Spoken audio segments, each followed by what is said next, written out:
नमस्कार। संस्कृत मंदाकिनी में आपका बहुत बहुत स्वागत है।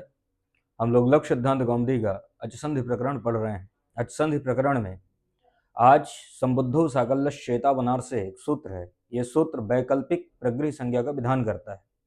तो वैकल्पिक प्रगृह संज्ञा का विधान करने वाला यह सूत्र है। और यह सूत्र क्या कहता है?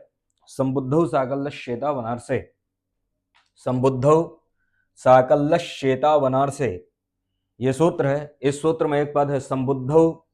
संबुद्धौ ये सप्तमी विभक्ति के एक वचन में बनता है। संबुद्धौ, संबुद्धौ में सप्तमी विभक्ति है और ये सप्तमी है यहाँ पर, ये निमित्त सप्तमी है। निमित्त के योग में यहाँ पर सप्तमी विभक्ति है। साकल्यस्य ये षष्ठ्यंत पद है, यहाँ तक जाएगा। तो संबुद्धौ सप्तमी, साकल्यस्य षष्ठ्यंत अर्थात इसमें षष्ठी विभक्ति है। इसके बाद है इतौ, यहाँ पर लिखा है इतौ। तो ये जो इतौ है, ये इतौ भी क्या है? सप्तमी है। इसमें भी सप्तमी विभक्ति है। इतौ भी क्या है? सप्तमी। और इसके बाद है अनारसे।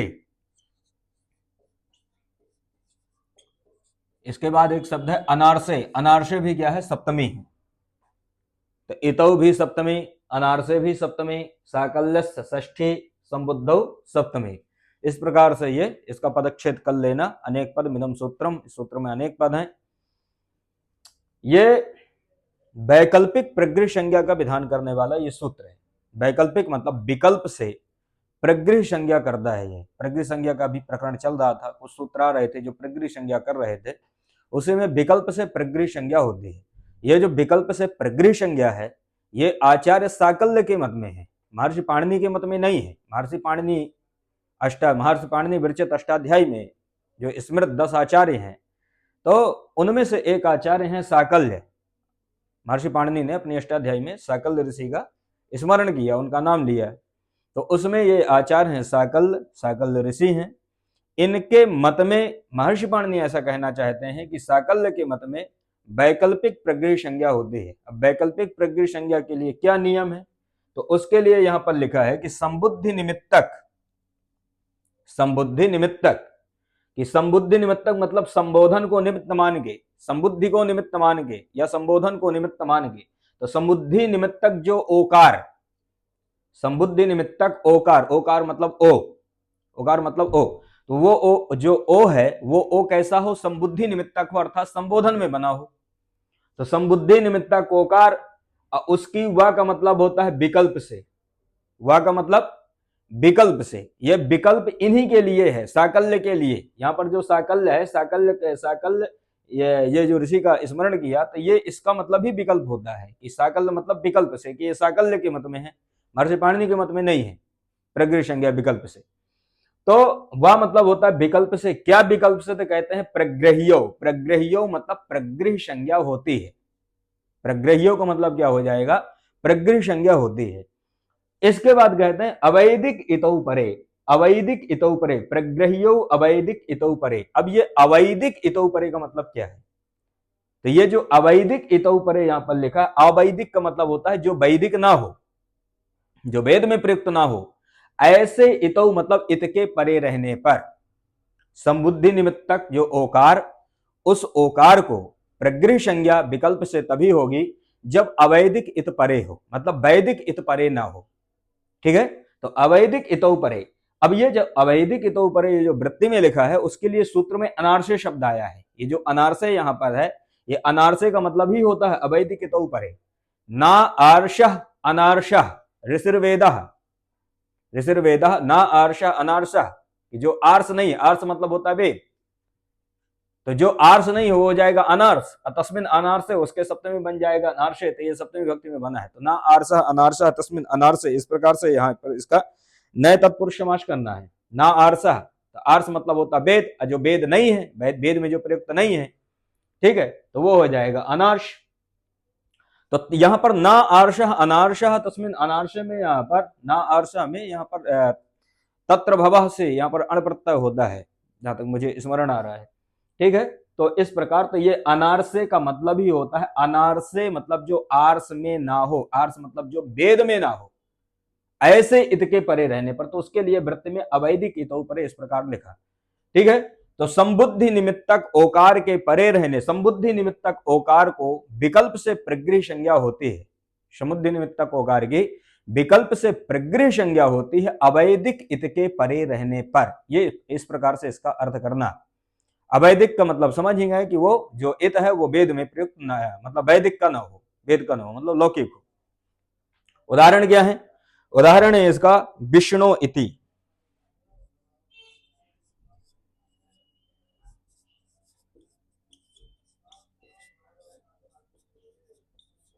विष्णु इति, ये इस प्रकार से इसका उदाहरण है। विष्णु इति में यहां पर 3 उदाहरण है। तो विष्णु, ये एक तो है विष्णु इति, इसके बाद विष्णु इति, विष्णुविति। विष्णु इति मैंने संधि करके लिख दिया है। एक उदाहरण इसका बनता है विष्णु इति, एक उदाहरण बनता है विष्णुविति। इस प्रकार से समझना।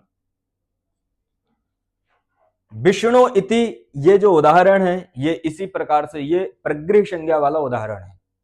देखो प्रगृह संज्ञा ये जो होगी तो ये प्रगृह संज्ञा का फल ये है कि प्लुत प्रगृह या अचिनित्यम सूत्र से प्रकृति भाव हो जाना, ये इसका फल है प्रगृह संज्ञा का।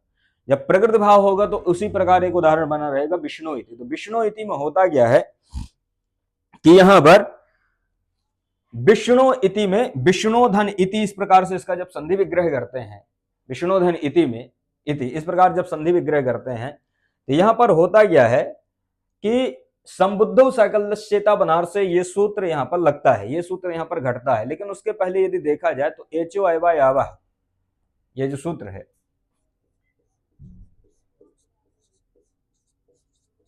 एचो एवा यावह, ये सूत्र एचह क्रमात् अय औ आय औ एति स्यो रचि, ये जो सूत्र कहता है ये सूत्र यहां पर काम कर रहा है, ये सूत्र आ रहा है, यहां पर ये सूत्र घट रहा है। एच में आ जाएगा विष्णु में ऋकार उत्तरवर्ती ओकार, उससे अच परे मिल जाएगा इति का ई।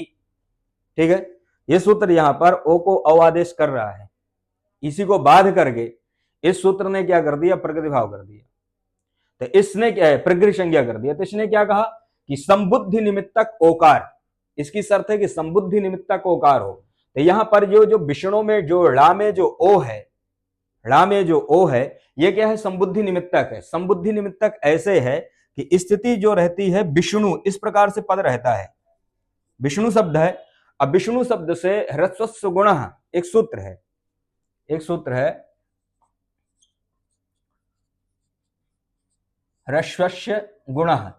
इस सूत्र से क्या होता है, इसको ह्रस्व को हो जाता है गुण, ह्रस्वस्य गुण, ह्रस्व को होता है गुण संबोधन में। तो ये जो विष्णु शब्द है ये संबोधन है, विष्णु ये संबोधन में बनता है। ठीक है, तो ह्रस्वस्य गुण सूत्र से विष्णु में जो ऋकार उत्तरवर्ती जो उ है इसी को गुण हो जाएगा। तो उ को गुण क्या हो जाता है, ओ। तो जब इसको उ को गुण ओ होगा तो प्रयोग बन जाएगा विष्णु। तो ये जो विष्णु है संबुद्धि निमित्तक है। ठीक है, संबुद्धि निमित्तक है। असंबुद्धि निमित्तक क्या है, ओकार है।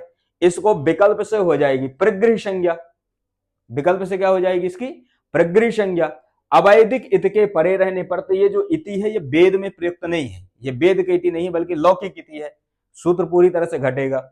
जब प्रगृह संज्ञा हो जाएगी तो प्रगृह संज्ञा होने से क्या होगा कि एचो एवा यावा इस सूत्र को बाध करके यहाँ पर प्रगृह संज्ञा होगी। प्रगृह संज्ञा का फल यह हो जाएगा कि प्लुत प्रगृह या अचिनित्यम सूत्र से हो जाएगा प्रकृति भाव। ठीक है, सूत्र कौन है,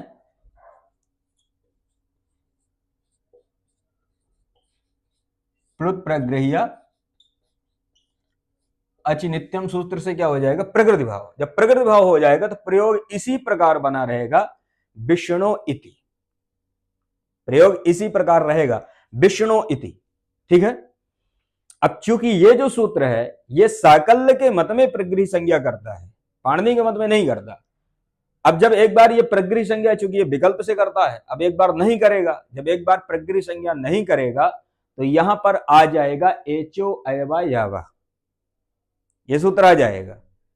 ठीक है, इसने इसको जगह मिल गई कि एक बार तो तुमने रोक दिया, लेकिन बैठा था मौका ताक के, आओ दोबारा निपटते हैं तुमसे। ये दोबारा मौका मिला इसे फिर से, जब दोबारा इसे फिर से मौका मिला तो ये फिर आ गया, यहां पर बैठा हुआ था इंतजार में, तो एचो एवा यावा ये सूत्र फिर आ जाएगा। इस सूत्र को मौका मिल गया एक बार, तो ये क्या कर देगा, विष्णु में जो ड़ा में जो ओ है, इस ओ को कर देगा अव आदेश, अच परे मिल जाएगा इति का ई, तो प्रयोग बन जाएगा विष्णु अव इति। क्या बनेगा, विष्णु अव इति। अब विष्णु अव इति में मिला दोगे तो विष्णव इति, इस प्रकार से बनेगा।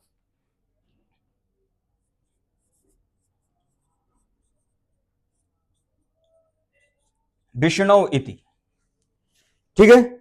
विष्णव इति इस प्रकार से जब ये बनेगा तो इसके बाद क्या कर देना कि विष्णु इति में एक सूत्र आता है लोपः साकल्यश। लोपः साकल्यश अवर्ण पूर्वयोः पदांतयोः यकार वकारयोः लोपः, इस प्रकार से आता है अस के परे रहने पर। अवर्ण पूर्वो पदांतयो पदांत यकार वकारयोः लोपास्यात् अस परे, तो लोपः साकल्यश, ये साकल्य यहां भी आ गए साकल्यश, ये क्या कर देगा, लोपः साकल्यश सूत्र विष्णु में जो वकार है इस वकार का कर देगा लोप। विष्णु में जो वकार है इस वकार का लोप, लोपः साकल्यश वर्ण पूर्वयोः पदांत यकार वकारयोः लोपास्यात्, इस प्रकार से अस के परे रहने पर करता अस परे मिल जाएगा इति का ही।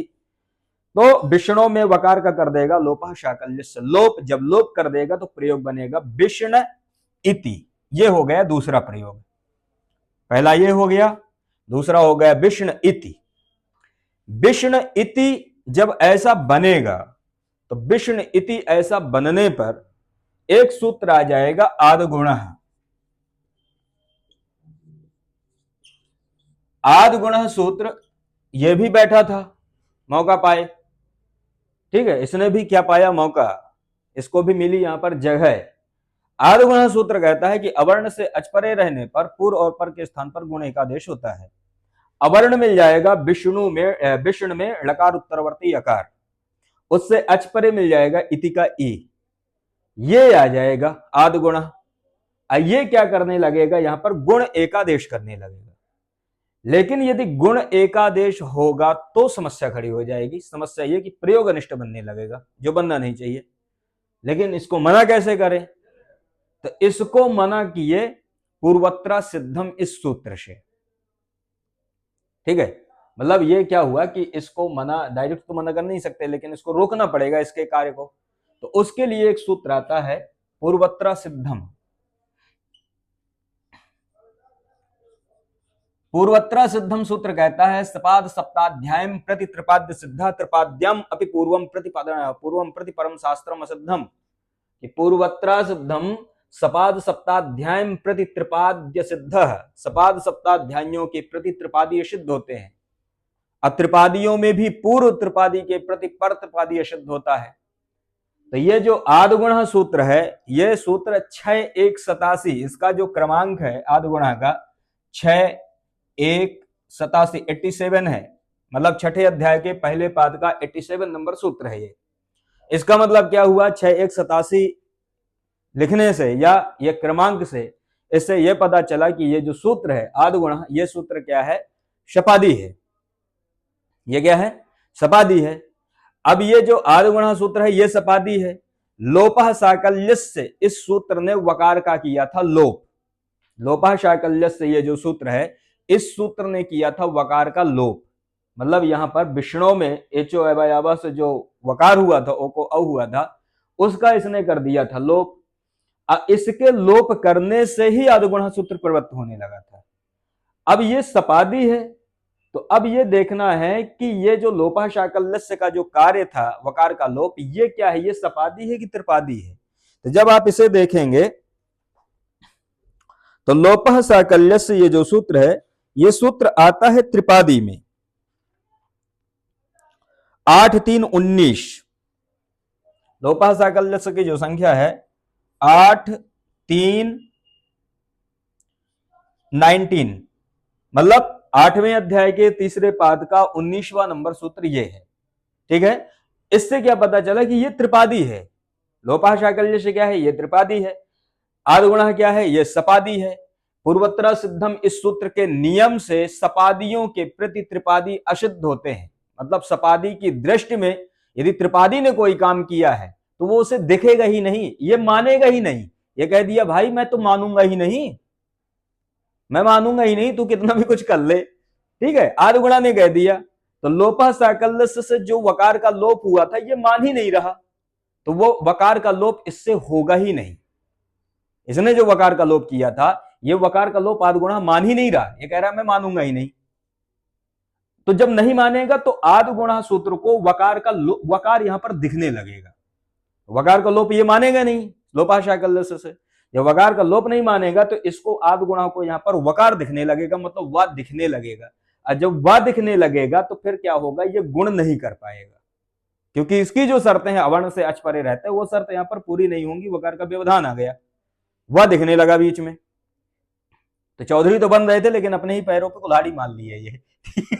ठीक है, तो आद गुणा से यहां पर क्या होगा, गुण एकादेश नहीं होगा। जब नहीं होगा गुण एकादेश तो फिर प्रयोग बन जाएगा, तीसरा प्रयोग हो जाएगा विष्णुविति, युवा जो है मिल जाएगा इति से, बन जाएगा विष्णुविति। इस प्रकार से इस सूत्र को लगाना घटाना, समझ आया। आगे चलते हैं, आगे एक सूत्र आता है, यह सूत्र वकार आदेश का विधान करता है, वकार आदेश करता है।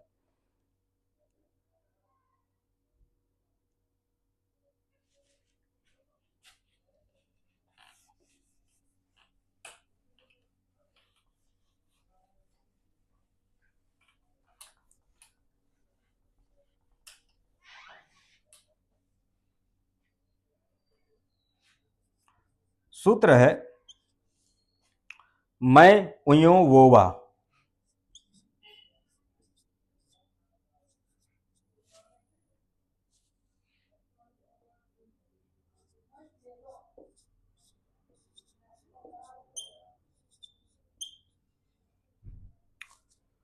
मैं उयो वोवा ये सूत्र है।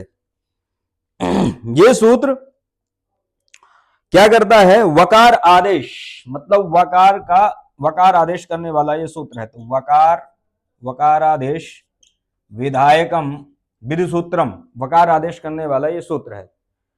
ठीक है, लेकिन वकार आदेश कैसी स्थिति पर करता है, तो यहां पर एक पद है मैं ये जो पद है ये मयः इस प्रकार से रहता है, मयः, और मयः क्या है, ये पंचम्यंत पद है। ठीक है, मयः क्या है, पंचम्यंत पद है। मयः क्या है, पंचम्यंत। उयः क्या है, ये जो उयो है, ये उयः क्या है, ये षष्ठ्यंत पद है। उयः इस प्रकार से रहता है, तो उयः क्या है, ये षष्ठ्यंत पद है, मतलब यहां पर षष्ठी विभक्ति है। और वह, ये जो वह है ये प्रथमांत है, यहां ऐसा रहता है, तो वह क्या है, प्रथमांत। और ये क्या है, ये हो जाएगा अव्यय पद। तो वह क्या है, अव्यय पद है। उयो में जो उयः है ये षष्ठ्यंत है, मैं क्या है, पंचम्यंत है।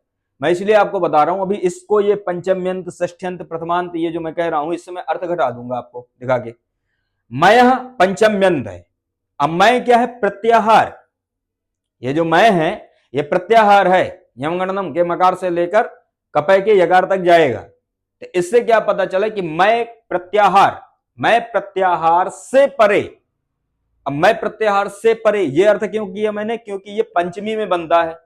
अब पंचमी में बनने के कारण अपादान का चिन्ह क्या है, से, तो पंचमी में होने के कारण मैंने इसका क्या किया कि मैं प्रत्याहार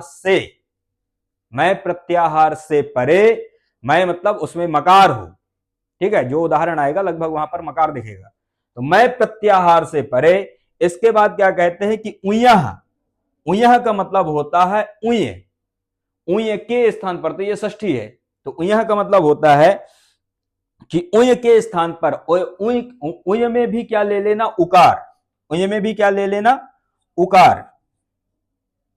तो मैं प्रत्याहार से परे, उयः क्या है, षष्ठी है, षष्ठी में चिन्ह आता है का के की, तो इसका मतलब हुआ कि उकार के स्थान पर, ठीक है, उकार के स्थान पर क्या होता है, वह मतलब वकार होता है। तो वह क्या है, प्रथमांत है, तो वह मतलब वकार होता है। तो यह सूत्र उकार के स्थान पर अर्थात उ के स्थान पर वा करता है, यह समझना, उ के स्थान पर क्या करता है, वा।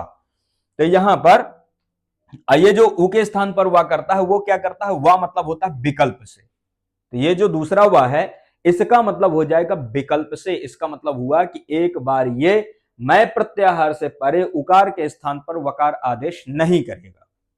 ठीक है, तो एक बार नहीं करेगा और एक बार कर देगा। तो ये क्या करता है कि मैं प्रत्याहार से परे उयह मतलब उय के उकार के स्थान पर वकार आदेश करता है। उयह मतलब उकार के स्थान पर वकार आदेश। और वो होने में जो आदेश है वो क्या है, वकार है। वकार में भी आकार है, वकार में भी, वा में भी क्या है, आ। लेकिन यहां पर जो आ है, वा में जो आ है वह हलंत नहीं है।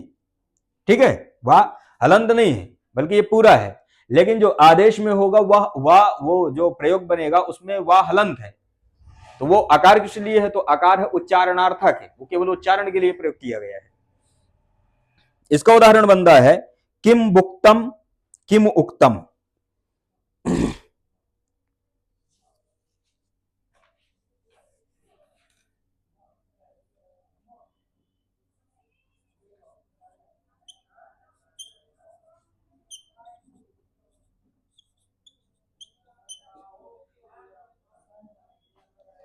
किम बुक्तम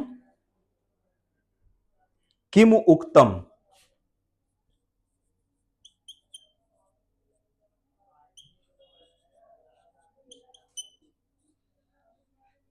किम बुक्तम किम उक्तम। एक बार जब उकार के स्थान पर वकार आदेश हो जाएगा तो प्रयोग बनेगा किम बुक्तम। किम बुक्तम का मतलब क्या होता है पता है, क्या कहा, क्वेश्चन मार्क है, क्या कहा। कोई दोस्त था, गया था किसी से कुछ पूछने और उसने उसे मना कर दिया। जब मना कर दिया तो रिटर्न रिटर्न जब आया तो उसके दोस्त ने पूछा क्या कहा, तो उसने कहा मना कर दिया। ठीक है, तो किम भुक्तम मतलब क्या कहा। तो यहां पर होता क्या है कि स्थिति रहती है पहले किम प्लस उ, ऐसी स्थिति रहती है। ठीक है, किम प्लस उ। किम प्लस उ इस प्रकार से यहां पर इनको जब मिला देंगे तो बन जाएगा किमु।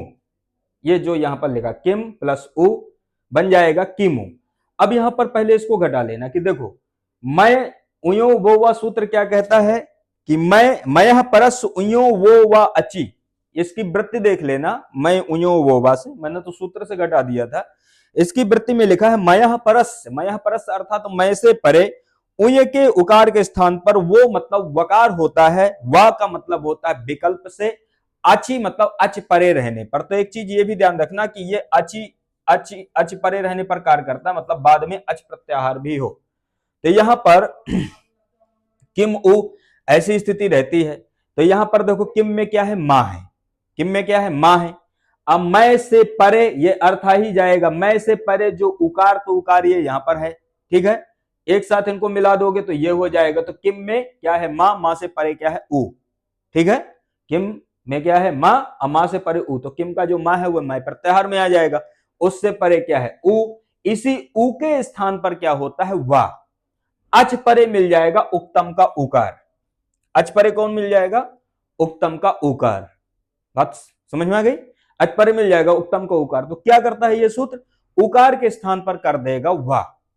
जब उकार के स्थान पर वा कर देगा तो प्रयोग क्या बन जाएगा, किम किम वा उक्तम। ऐसी स्थिति रहेगी, किम वा उक्तम। किम वा उक्तम जब ऐसी स्थिति रहेगी, किम वा, अब ये वा कहां से आ गया, वही जो किम में मां में जो उ है उसी उ के स्थान पर वा आ गया। अब बाद में क्या है, उक्तम है। अब इनको मिला दो, वर्ण सम्मेलन करोगे तो वर्ण सम्मेलन कर दोगे तो प्रयोग बन जाएगा किम भुक्तम। ठीक है, वह मिल जाएगा उसे, प्रयोग बन जाएगा किम भुक्तम। किम भुक्तम मतलब क्या कहा। ये मैं उयो वोवा ये जो सूत्र है, ये सूत्र क्या करता है, विकल्प से वकार आदेश करता है, नित्य से वकार आदेश नहीं करता। जब विकल्प से वकार आदेश करेगा तो एक बार तो कर दिया, प्रयोग बन गया किम भुक्तम। एक बार ये नहीं करेगा। जब एक बार नहीं करेगा तो फिर क्या होगा कि यहां पर किम उक्तम जब ऐसी स्थिति रहती है तो यहां पर उक्तम का जो उ है, ठीक है, यहां पर जो उकार है, इस उकार की निपात एका जनांग, जो यहाँ पर उ है, इस उ की निपात एका जनांग से क्या हो जाएगी, प्रगृह संज्ञा। अब प्रगृह संज्ञा होने से प्लुत प्रगृह या अचिनित्यम से हो जाएगा प्रकृति भाव। प्रकृति भाव मतलब जो जैसा था वो वैसा ही रहेगा, कुछ भी नहीं बदलना। तो यहां पर इसकी हो जाएगी प्रगृह संज्ञा निपाते का जनांग से, ठीक है, मगर उत्तरवर्ती उकार, और प्रगृह संज्ञा होने से प्लुत प्रगृह नित्यम सूत्र से हो जाएगा प्रकृति भाव। प्रकृति भाव मतलब वैसा ही रहेगा, तो प्रयोग बनेगा, बना रहेगा उसी प्रकार किम उक्तम, एक प्रयोग ये बना रहेगा। आगे चले, इसके बाद यहां पर एक सूत्र आता है, इको सवर्णे साकल्यस्य ह्रस्वश्च। इको सवर्णे साकल्यस्य ह्रस्वश्च ह्रस्व समुचित प्रकृति भाव विधायक विधि सूत्र है। इको सवर्णे साकल्यस्य ह्रस्वश्च जो सूत्र है, ये पहले ह्रस्व करता है, दीर्घ को क्या करता है, ह्रस्व, और उसके बाद प्रकृति भाव कर देता है। मतलब जो जैसे था वो वैसा ही रहेगा। प्रकृति भाव करने का मतलब ये है यहां पर कि प्रयोग जो जैसा है वैसा ही रहेगा, और कुल मिला के संधियों को रोक देना, जो मान करके कोई संधियां हो रही हैं वहां पर उनको भी रोक देना।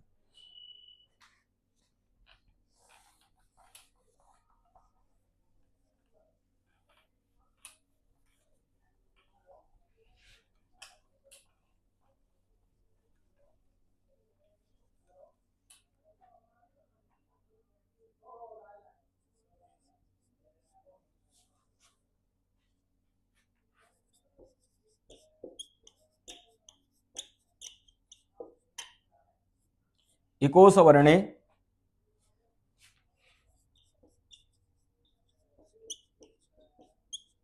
साकल्यस ह्रस्वश्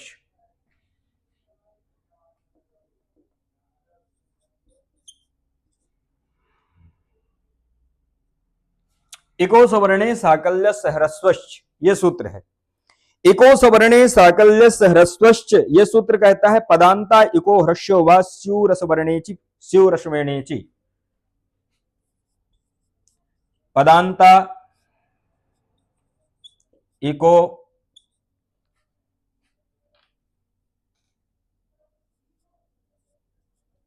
ह्रस्व व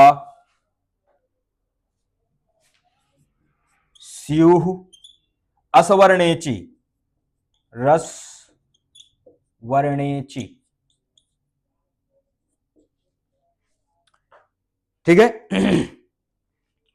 इको सवर्णे साकल्यस्य ह्रस्वश्च, इको सवर्णे साकल्यस्य ह्रस्वश्च, ये सूत्र है। ये सूत्र इकह का मतलब होता है एक के स्थान पर, इकह मतलब एक के स्थान पर, तो जो इकह है ये षष्ठी विभक्ति में बनता है। इकह कहां बनता है, षष्ठी में। असवर्णे बनता है सप्तमी में।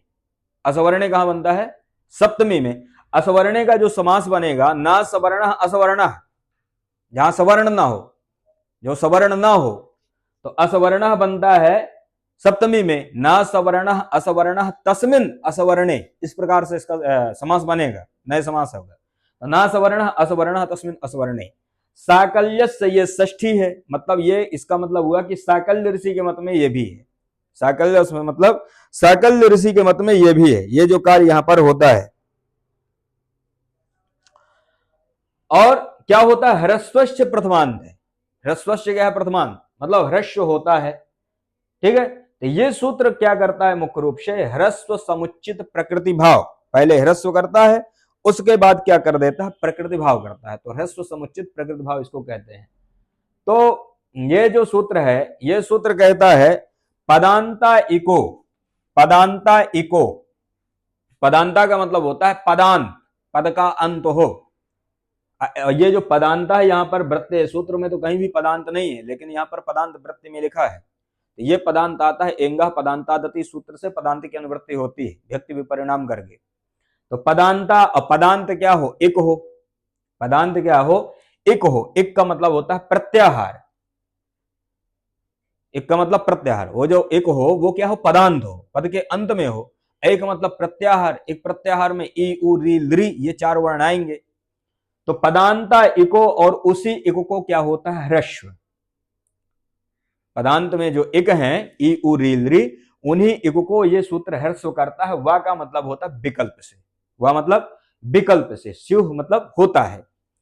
इसके बाद शर्त क्या है, निमित्त क्या है कि असवर्णेची, निमित्त क्या है कि असवर्णेची, असवर्णेची, असवर्ण अच के परे रहने पर, मतलब जो बाद में जो वर्ण हो वो सवर्णी ना हो, सवर्णी अच ना हो, बल्कि क्या हो, असवर्ण हो। पूर्व में जो एक है वैसा ही बाद का वर्ण ना हो, बल्कि उसके विपरीत हो। तो पूर्व में तो एक है, उसी पदांत एक को ह्रस्व होना है, लेकिन बाद का जो वर्ण हो क्या हो, असवर्ण अच हो, वैसा ना हो, सेम ना हो। ठीक है, तो ये समझ में आ गया। ये साकल्यशी के मत में है, इसीलिए यहां पर वाह मतलब विकल्प से यहां पर दिए हैं, वृत्ति में विकल्प है वाह लिखा है, और यहां पर सूत्र में साकल्यश है। उदाहरण बनता है चक्री अत्र। चक्री अत्र का मतलब होता है कि विष्णु यहां है, चक्री कहते हैं विष्णु को।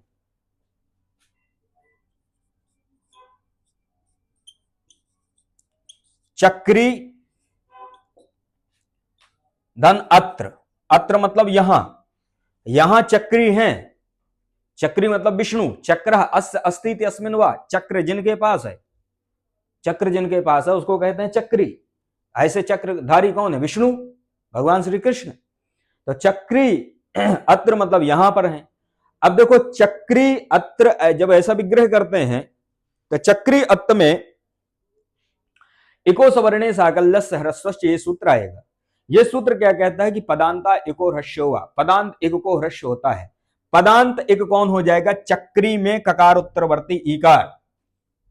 चक्री क्या है, ये पद है, इसका पदांत कौन हो जाएगा, पद के अंत में कौन है, ई, पदांत में कौन है, ई। और चक्री में जो ई है ये दीर्घ ई है, ठीक है, का में जो ई है ये दीर्घ ई है। तो पदांत एक को ह्रस्व होता है, मतलब ये चक्री में जो दीर्घ ई है इसी दीर्घ ई को ह्रस्व होगा। अह्रस्व होगा तो क्या होगा, ह्रस्व ई हो जाएगा, बड़ी ई के स्थान पर छोटी ई हो जाएगी। इसी को ह्रस्व होता है, वह मतलब विकल्प से असवर्ण अच के परे रहने पर, मतलब सवर्ण अच ना हो। तो यहां पर देखो अत्र में जो आ है ये असवर्ण अच है, मतलब ई ही नहीं है बाद में, कि चक्री में ई है तो बाद में भी ई हो। तो अच तो है लेकिन असवर्ण अच है, समान अच नहीं है। अत्र में जो आ है यह अच में तो आता है लेकिन असवर्ण है, समान अच नहीं है। सूत्र पूरी तरह से यहां पर घट जाता है। जब घट जाएगा तो केवल इतना काम करना है कि यहां पर दीर्घ के स्थान पर ह्रस्व कर देना है और प्रकृति भाव कर देना है। जब ऐसी स्थिति आती है तो यहां पर चक्री में जो का में जो ई है इसी ई को हो जाएगा ह्रस्व। जब ई को ह्रस्व हो जाएगा तो प्रयोग बन जाएगा चक्री अत्र, ऐसी स्थिति रहेगी। चक्री अत्र जब ऐसी स्थिति रहेगी तो यहां पर भी होता क्या है,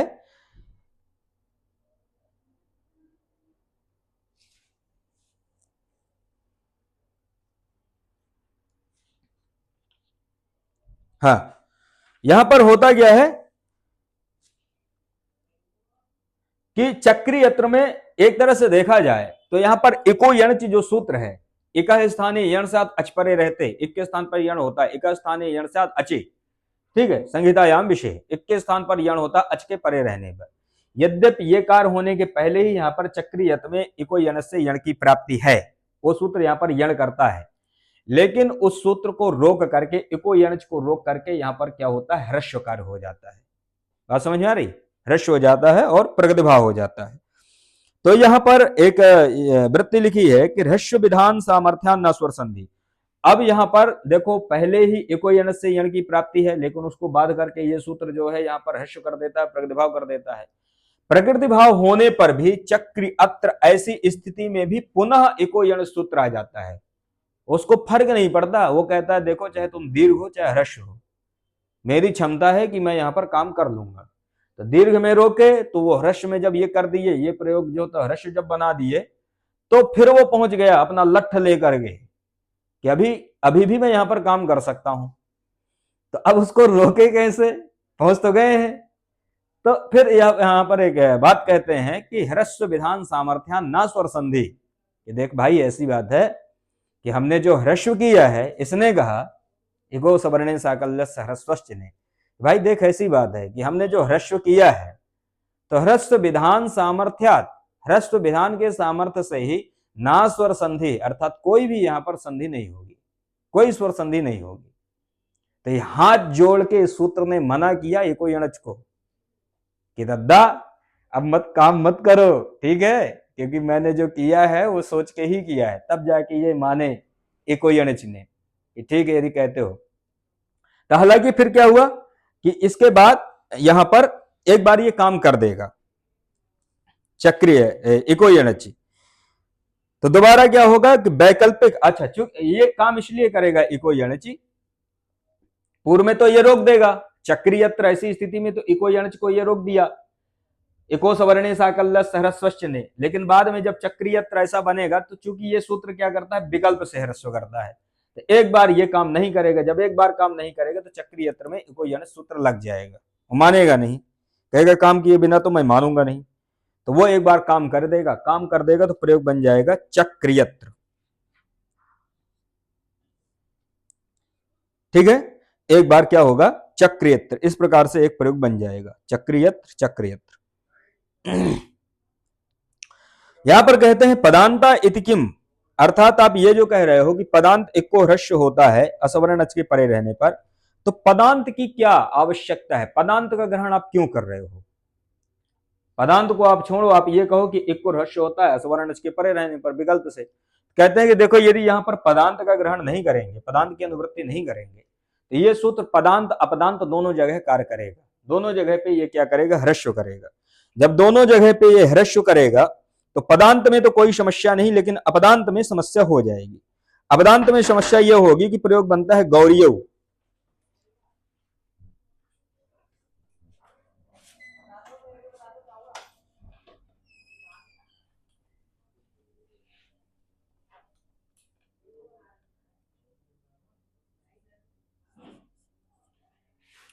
प्रत्युदाहरण है पदांता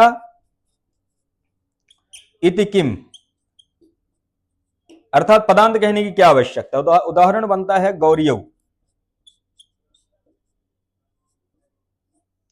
गौरीय, गौरीय जो उदाहरण है, ये उदाहरण इसका विग्रह होगा गौरी धन औ, गौरी धन औ, इस प्रकार से इसका संधि विग्रह करेंगे गौरीय का। यहां पर बात यह है कि यदि इस सूत्र में पदांत ऐसी अनुवृत्ति नहीं लाते, पदांत की इको सवर्णे साकल्य ह्रस्वश्च में पदांत यदि नहीं कहते, तो यहां पर भी क्या होता, गौरीय में गौरी धन औ जिस जब इस प्रकार से इसका विग्रह करते हैं, तो यहां पर भी ये सूत्र इको सवर्णे साकल्य ह्रस्वश्च, ये सूत्र ह्रस्व करने लगता, यहां भी क्या करने लगता ह्रस्व, किसको ह्रस्व करता, गौरी में रामे जो ई है अच पर मिल जाता औ, गौरी में जो रा में रकार उत्तरवर्ती जो ईकार है, इस ईकार को ह्रस्व करने लगता, जब ईकार को ह्रस्व करने लगता तो प्रयोग बनने लगता गौरीय, प्रयोग क्या बनने लगता गौरीय, और ये जो गौरीय प्रयोग है ये अनिष्ट प्रयोग है, अशुद्ध प्रयोग है, तो ये गौरीय ये अनिष्ट प्रयोग न बने, इसके लिए यहां पर क्या किया गया कि पदांत इस शब्द को रखा गया, क्योंकि गौरी औ जब ऐसा करते हैं तो यहां पर केवल गौरी ये जो शब्द है ये पदांत नहीं है, क्योंकि प्रकृति और प्रत्यय मिलकर के जो तो पद बनते हैं, यहां पर प्रकृति अलग है प्रत्यय अलग है, ये जब दोनों मिलेंगे तब जो तो ये पदांत बनेगा, तो यहां पर केवल गौरी ये शब्द पदांत नहीं है, मतलब ये शब्द पद नहीं है, ये पद ना होने से यहां पर इको सवर्णे साकल्य ह्रस्वश्च सूत्र से यहां पर ह्रस्व नहीं हुआ, यदि पदांत नहीं रखते तो यहां पर भी ह्रस्व होता और गौरीय ये अनिष्ट रूप बनता, तो ये अनिष्ट रूप ना बने, गौरीय ना बने, इसलिए सूत्र में पदांत कहा गया कि पदांत, ठीक है, तो ये अपदांत है पदांत नहीं है, तो अपदांत होने से यहां पर ह्रस्व नहीं हुआ, जब ह्रस्व नहीं हुआ तो फिर क्या होगा, तो इको यण सूत्र आ जाएगा, वो सूत्र यहां पर क्या कर देगा यणादेश कर देगा, एक के स्थान एक कौन हो जाएगा, गौरी में रकार उत्तरवर्ती इकार अच पर मिल जाएगा औ, औ ई के स्थान पर यण कर देगा, ई के स्थान पर यण हो जाएगा, या प्रयोग बन जाएगा गौरीय, इस प्रकार से यह प्रयोग बन जाता है गौरीय, ये समझना। इसके बाद एक वैकल्पिक द्वितीय विधायक विधि सूत्र आता है, ये वैकल्पिक का मतलब होता है विकल्प से द्वित्व का विधान करता है, एक को दो कर देता है।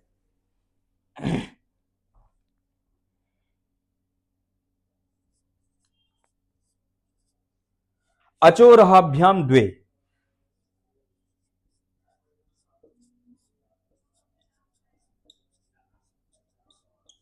अचोरहाभ्याम द्वे, अचोरहाभ्याम द्वे ये जो सूत्र है, ये सूत्र क्या करता है कि अचह पराभ्याम रेफकाराभ्याम परस्य यरोदि वाइस्तः, अचोरहाभ्याम द्वे, अचह पराभ्याम,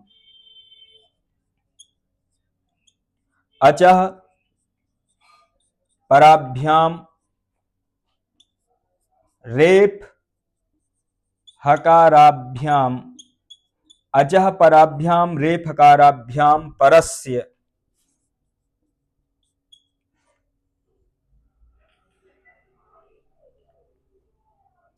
अचह पराभ्याम रेफ हकाराभ्याम परस्य यरो द्वे स्तः, अचह पराभ्याम रेफकाराभ्याम परस्य यरो द्वे वाइस्तः। ठीक है, अचो रहाभ्याम द्वे ये सूत्र है। ये सूत्र क्या करता है कि अचह पराभ्याम रेफकाराभ्याम परस्य यरो द्वे वाइस्तः। तो यहां पर सबसे पहले क्या, ये जो अचो रहाभ्याम में जो रहाभ्याम है, यहां पर द्वंद्व समास हुआ है। अचह ये जो है यहां पर पंचम्यंत पद है, अचह पंचम्यंत मतलब पंचमी विभक्ति में बनता है, इसीलिए इसका अर्थ करते हैं कि अचह पराभ्याम, अचह पंचमी में बनता है, इसलिए इसका अर्थ करते हैं कि अचह पराभ्याम मतलब अच से परे, अचह पराभ्याम मतलब अच से परे, अच मतलब प्रत्याहार, अच प्रत्याहार का वर्ण हो, उस वर्ण से परे हो। ठीक है, और उस वर्ण से परे क्या हो, रेप हकाराभ्याम, या तो रेप हो, रेप मतलब होता है रकार, या तो हकार हो, या तो रेप मतलब रा हो, या क्या हो हकार हो मतलब हा। तो यहां पर रहाभ्याम ये जो शब्द है, तो रश्चा हश्च रहौ, रश्चा हश्च रहौ ताभ्याम रहाभ्याम, इस प्रकार से यहां पर द्वंद्व समास करना, रश्चा हश्च रहौ ताभ्याम रहाभ्याम, इस प्रकार से यहां पर द्वंद्व समास करना है। ठीक है, तो अचो पंचम्यंत है, रहाभ्याम, रहाभ्याम रश्चा हश्च रहौ ताभ्याम रहाभ्याम द्वंद्व समास, ये भी पंचम्यंत है। और द्वे क्या है, प्रथमांत है। ये जो द्वे है, द्वे का मतलब होता है प्रथमांत, तो ये प्रथमांत में है। ठीक है, मतलब ये द्वे मतलब द्वित्व होता है, यही इसी का विधान है। द्वे का मतलब समझना, द्वित्व मतलब एक को दो कर देना। तो द्वे का मतलब क्या होता है, द्वित्व मतलब एक को दो कर देना, यदि एक है उसको द्वे कर दो, बस शर्त ये यहां पर घटनी चाहिए। शर्त क्या है, अचह पराभ्याम, अचह मतलब अच प्रत्याहार से, पराभ्याम मतलब परे, रेप हकाराभ्याम या तो रेप मतलब रकार हो, या हकाराभ्याम हकार हो, उससे परे जो यर मतलब यर प्रत्याहार, उससे परे क्या हो, यर प्रत्याहार। तो अच से परे रेप और हकार हो, उनसे परे यर प्रत्याहार हो, यर प्रत्याहार हैबरट के यकार से लेके सस्सर के रकार तक जाएगा, उसी को द्वे मतलब द्वित्व होता है, वह मतलब विकल्प से। तो उसी को द्वित्व होता है वह मतलब विकल्प से। बात समझ में आ गई। प्रयोग बनता है गौरियौ, गौरियौ है, गौरियौ ये उदाहरण अभी जो पूर्व में बनाए थे, ये जो सूत्र है अचोरहाभ्याम द्वे, ये घटेगा कहां, तो उदाहरण क्या बनता है, गौरियौ, गौरियौ का जब विग्रह करते हैं तो इसका विग्रह हो जाएगा गौरी धन औ, गौरी धन औ ऐसी स्थिति रहती है। ये जो सूत्र है अचोरहाभ्याम द्वे गौरियौ,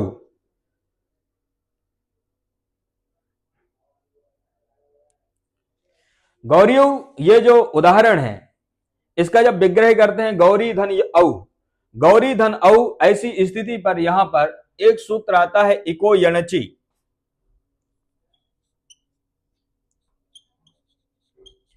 इको यण सूत्र कहता है एक स्थाने यण स्यात् अच संहितायाम विषय, मतलब एक के स्थान पर यण होता है अच के परे रहने पर संहिता संज्ञा के विषय में। यहां पर एक हो जाएगा गौरी में, रा में जो ई है ये एक में आ जाएगा, उससे अच परे मिल जाएगा औ, इको यण सूत्र से हो जाएगा यण, ई के स्थान पर यण हो जाएगा या, तो ई के स्थान पर जब यण होगा तो क्या हो जाएगा या, तो प्रयोग बन जाएगा गौर या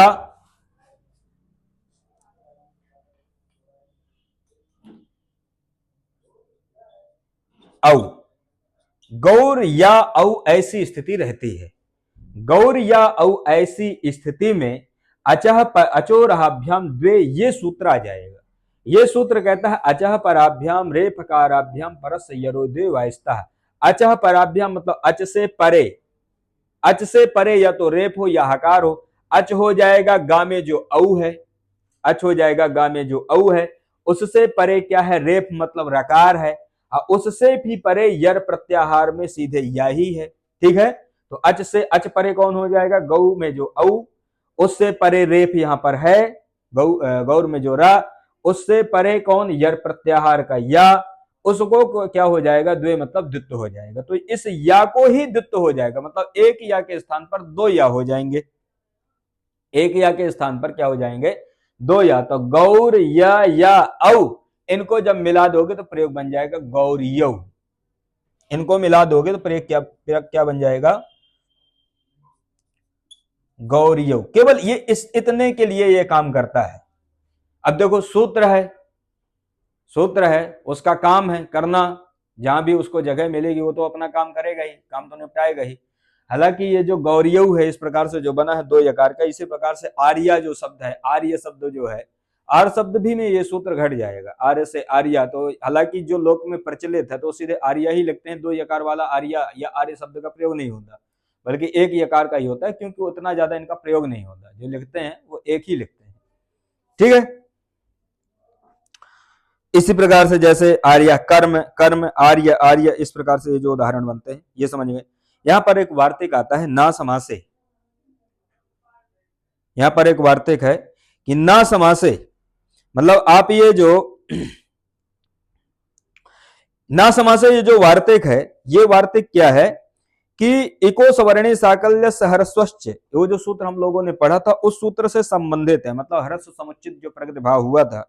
तो ये कहता है कि समास होने पर, समास हो जाने पर, समास होने पर, ठीक है, मतलब समास की स्थिति में वह जो है वह संधि नहीं होती, मतलब हर्ष समुचित प्रगति भाव ये संधि नहीं होती। तो यहां पर क्या होता है कि इको यणच से यण हो जाता है यहां पर। उदाहरण है ना समासे, ना समासे जो वार्तिक है यहां पर ये इको सवर्णी साकल्य सहरस्वश्च इस सूत्र के लिए है। ठीक है, कि समास होने पर वो हर्ष समुचित प्रगति भाव नहीं होता, बल्कि यहां पर क्या होता है सीधे इको यण से यण हो जाता है।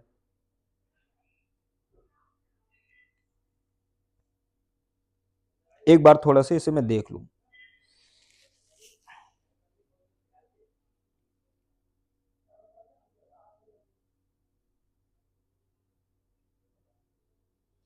ठीक है, हाँ सही है।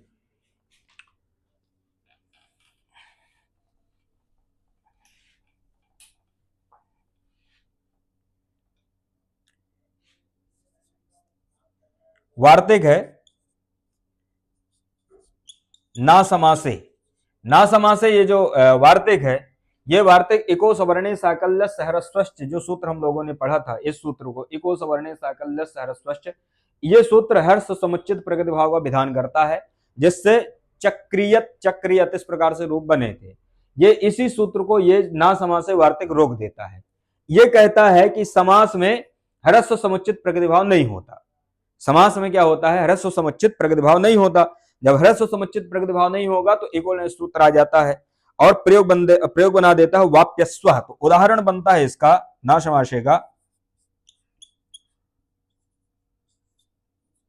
वाप्यस्व, वाप्यस्व, वाप्यस्व ये उदाहरण है।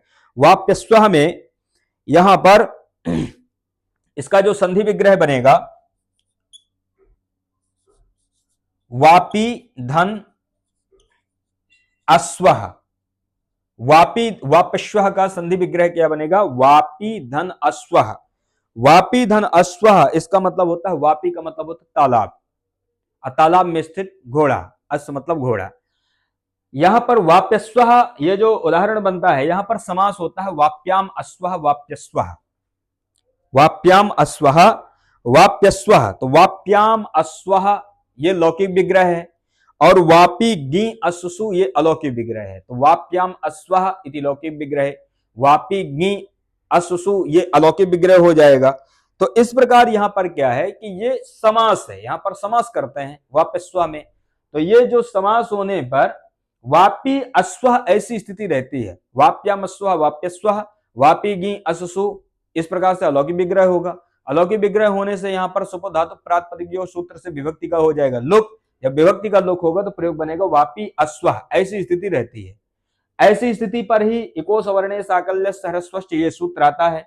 ये सूत्र यहाँ पर ह्रस्व करने लगता है, वापी में पकार उत्तरवर्ती इकार, उसी को ह्रस्व करने लगता है।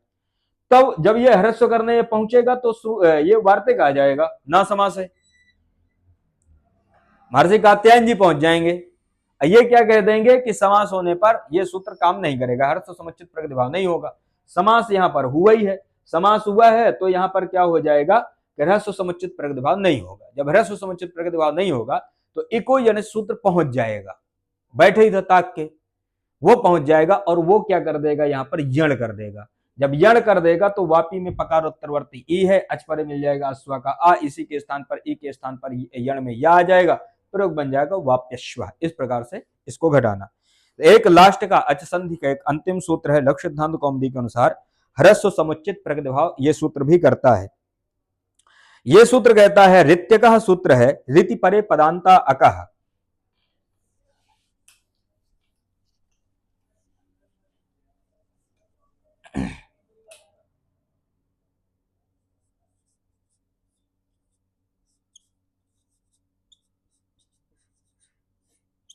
ऋत्यकः सूत्र है, ये कहता है ऋति परे पदांता अकः, पदांता अकः प्रागवद वा,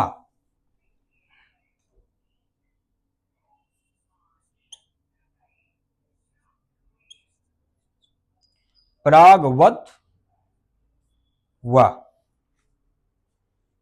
ऋति परे पदांता अकः प्रागवद वा। ऋति परे, ऋति अकः, इस प्रकार से दो पद है यहां पर। एक पद है ऋति ऋत्यकः में, एक पद है ऋति। ये जो ऋति है ये क्या है, सप्तम्यंत पद है, यहां पर सप्तमी विभक्ति है सप्तम्यंत।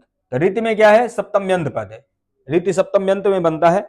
अकः, इसके बाद दूसरा पद आ जाएगा अकः, अकः बनता है प्रथमांत में। अकः क्या है, प्रथमांत। समस्त सूत्र में ऋत्यकः इस सूत्र में दो पद हैं, एक पद है ऋति, दूसरा पद है अकः। ऋति सप्तम्यंत पद है, अकः प्रथमांत पद है। सप्तम्यंत होने से इसका अर्थ करेंगे कि ऋत के परे रहने पर पदांत अक को प्रागवद वा। प्रागवद का मतलब होता है, प्राग मतलब जो पहले काम हुआ है, प्रागवद वा मतलब पहले जो काम हुआ है वो काम यहां पर भी हो जाएगा, इस सूत्र से भी हो जाएगा। पहले काम क्या हुआ है, ह्रस्व समुचित प्रकृतिभाव। तो ये सूत्र भी क्या करता है, ह्रस्व समुचित प्रकृतिभाव करता है। जब ह्रस्व समुचित प्रकृतिभाव करेगा तो यहां पर उदाहरण बनता है ब्रह्म ऋषि ब्रह्मर्षि। तो उदाहरण यहां पर बनता है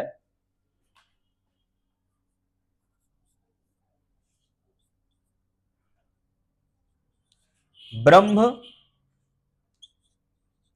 ऋषि, एक उदाहरण बनता है ब्रह्मर्षि। इस प्रकार से उदाहरण बनते हैं। तो ब्रह्म ऋषि ब्रह्मर्षि में इसका जब विग्रह करते हैं तो ब्रह्मा धन ऋषि, इस प्रकार से इसका संधि विग्रह करते हैं। ब्रह्मा धन ऋषि, ब्रह्मा धन ऋषि जब इस प्रकार से हम करते हैं तो यहां पर आदि गुण सूत्र से गुण प्राप्त है। ब्रह्मा ऋषि में आदि गुण सूत्र से गुण प्राप्त है।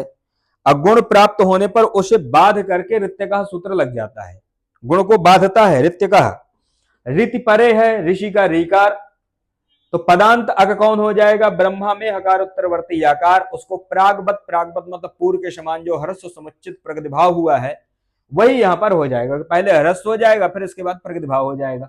जब ह्रस्व होगा तो प्रयोग बन जाएगा ब्रह्म ऋषि, इस प्रकार प्रयोग बनेगा। ब्रह्म ऋषि ऐसा ही बनेगा, प्रगतिभाव हो जाएगा तो एक प्रयोग बनेगा ब्रह्म ऋषि।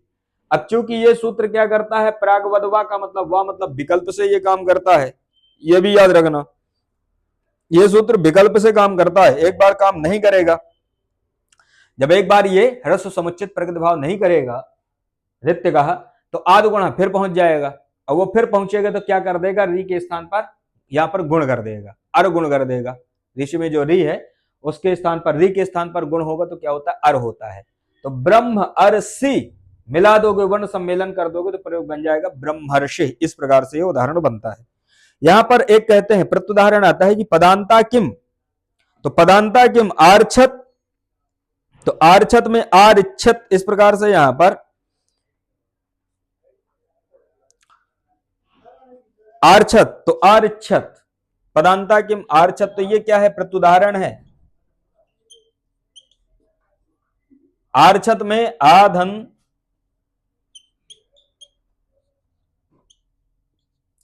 रिच्छत, इस प्रकार से यहां पर इसका संधि विग्रह बनता है। आधन रिच्छत में यहां पर जो आ है ये आठ आगम का आ है, ठीक है। तो यहां पर पदांता की अनुवृत्ति नहीं लाते तो यहां पर भी क्या होता? ह्रस्व समुच्चित प्रगतिभाव होता। ह्रस्व समुच्चित प्रगतिभाव ना हो उसके लिए यहां पर पदांता शब्द को रखा, पदांत शब्द को रखा। आरक्षत में ये पदांत नहीं है बल्कि ये अपदांत है। अपदांत होने से यहां पर ह्रस्व समुच्चित प्रगतिभाव नहीं हुआ। ह्रस्व समुच्चित प्रगतिभाव न होने से यहां पर रिच्छत का जो री है उस री को यहां पर आटस्थ सूत्र से वृद्धि हो जाती है। तो आटस्थ सूत्र एक है, उस सूत्र से वृद्धि होती है। वृद्धि होने से प्रयोग बन जाता है आर्छत। प्रयोग क्या बन जाता है? आर्छत। इस प्रकार से एक उदाहरण यह बनता है आर्छत। तो इस प्रकार यहां पर इसी सूत्र के साथ, ऋत्य का सूत्र के साथ आज की कक्षा यहीं पर समाप्त होगी। यहीं से अच संधि प्रकरण भी समाप्त होगा। अगली जो कक्षाएं चलेंगी वो हल संधि की चलेंगी। फिर आज यहीं पर विराम करते हैं, फिर मिलते हैं। नमस्कार।